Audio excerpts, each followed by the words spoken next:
Well, hello, folks. This is your Watchman on the Wall. And, of course, we're approaching Christmas time, a time where we've got just about as much controversy in America as when in Israel the Messiah first came on the first Christmas.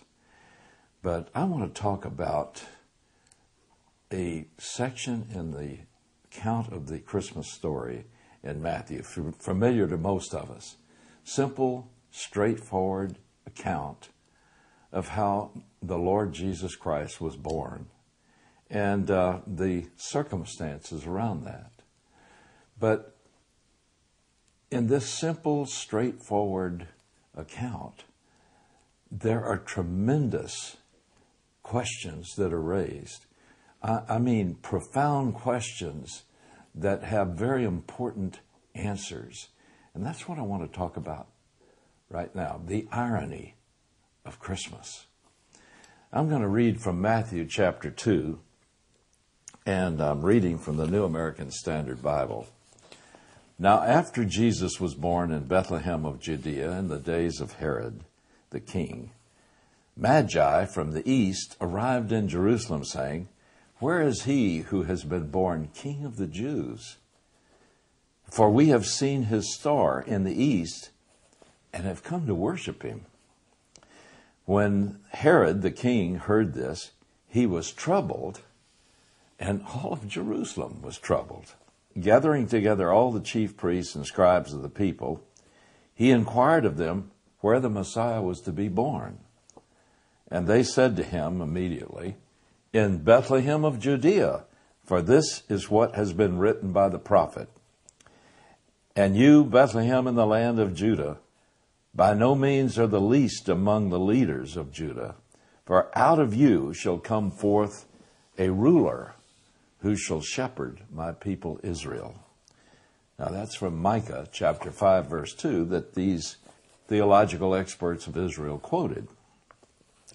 Then Herod secretly called the Magi from the east and determined from them the exact time the star appeared. And he sent them to Bethlehem and said, "Go and search carefully for the child, and when you have found him, report to me, so that I too may come and worship him."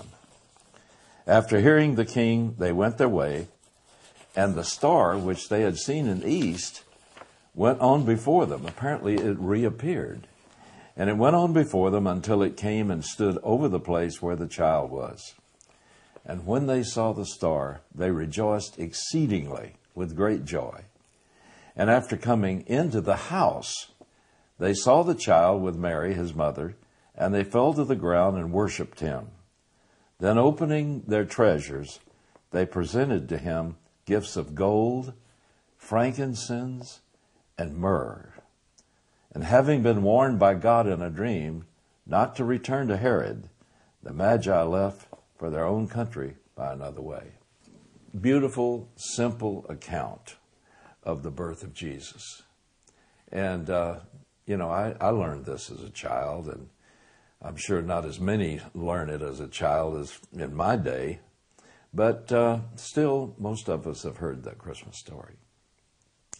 And yet, how many of us, and I think very few, really ponder this account and see the tremendous, profound questions that are raised by this account? So let me just draw out some of the important questions that arise out of this simple account. First of all, who were the Magi? The Magi are defined in Daniel chapter 2, verse 2. You know, the people of Judea were conquered by Nebuchadnezzar and the Neo-Babylonian Empire back in 586 BC. Finally, they destroyed all of Israel. 603, they began the destruction. And they carried away especially those of the royal house. And they brought them to Babylon. And Daniel, one of the brightest of the young boys that were taken about, he was a very young teenager, and he and two of his friends were found to exceed in wisdom and intelligence all the others. So King Nebuchadnezzar commanded that they be put into the special advisory committee, which was a group of magi, or as it says in Daniel chapter 2, they were composed of magi, of astrologers, and they also were called the Chaldeans. Now, the Chaldeans were a special caste of priests that really kind of described all of them, that could trace their lineage all the way back to the Tower of Babel.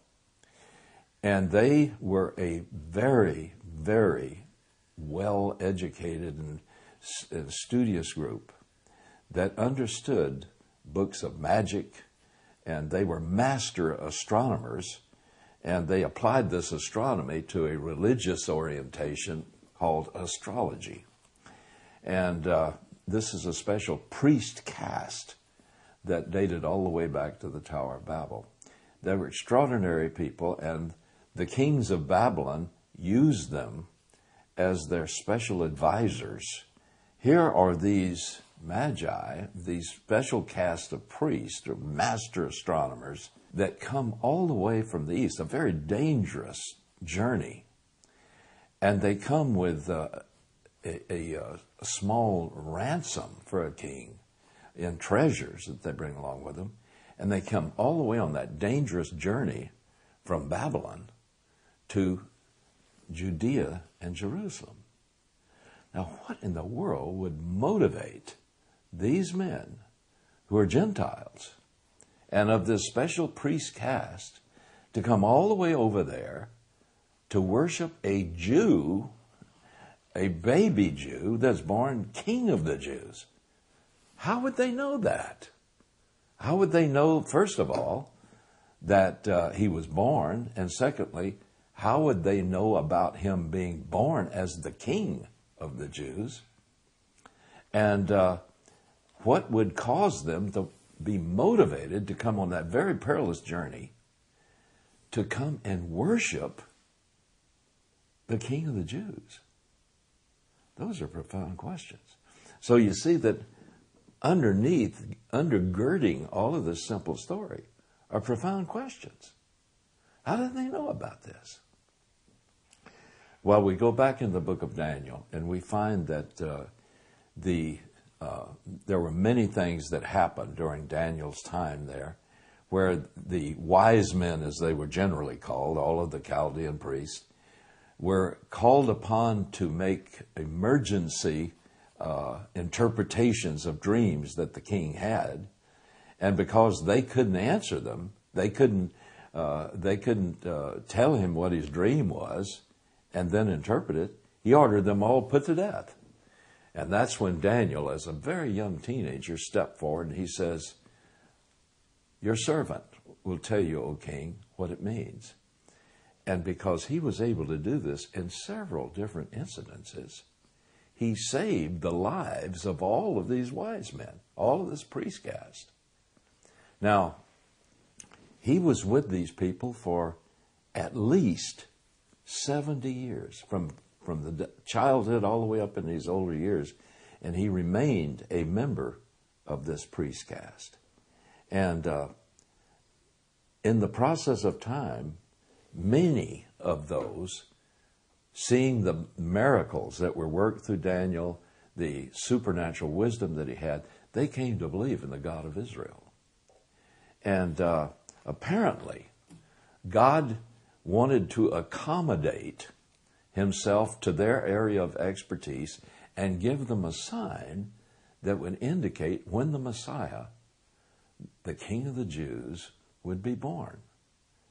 And so, knowing that they were master astronomers, he apparently gave them a special star that would appear, and they were to look for, and when they saw this, they would know that the Messiah, the King of the Jews, had been born. And this had been passed down from one generation to one generation for several hundred years until this took place. Now, not only did Daniel give them this sign from God, But Daniel in chapter 9 had